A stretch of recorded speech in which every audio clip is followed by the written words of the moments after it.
Isang mapagpalang araw sa inyo mga kapatid. Aarangkada na po ang pagdidig ng kamera ngayon, no? Bantayan po natin, pakinggan po natin kung ano po ang mga isisuwalat ni Pangulong Rodrigo Duterte. Sasagutin niya po ba ang mga katanungan ng mga Quadcom? Bantayan po natin ang mga kilos ni Paduano, ni Dan Fernandez, Ace Barbers, at kung sino-sino pa po na mga congressman na ito, no?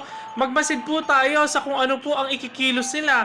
Bantayan po natin ito, makinig po tayo ng maigi. At yung mga nasa Manila naman po, na kung hindi naman po kayo busy, pwede po kayo magpakita ng suporta. Nandyan po ang ating mga kapatid sa harap ng House of Representative.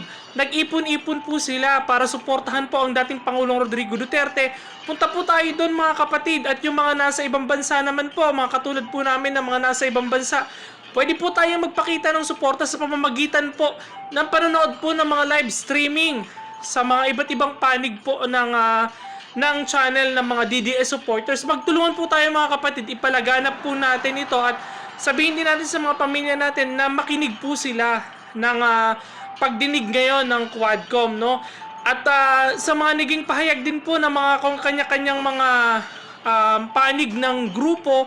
At ito po mga Makabayan Black ay nagkaroon po sila ng press conference kahapon din po. At ayun nga po, naninindigan sila na wala na nga daw pong pagdinig na gagawin ngayon. Itong si Franz Castro na galit kay Pangulong Rodrigo Duterte.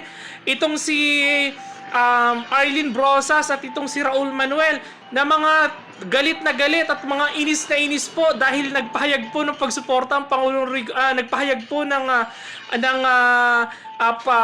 kanyang pagdalo sa Kongreso. Ito po ay hindi nila inaasahan, marami pong nabigla dito kaya sila po ay mga masasama po ang kanilang mga loob dahil nga sa biglaang po na pagdedesisyon ng Pangulong Rodrigo Duterte na siya po ay dadalo, no?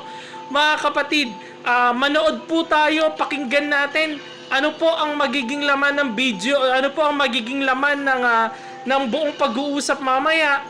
Makinig at suportahan po natin ang ating pinakamamahal na Pangulong Rodrigo Duterte, no? Maraming salamat po sa walang sawa niyong pagsuporta dito sa ating YouTube channel. Please don't forget to like and share po mga kapatid.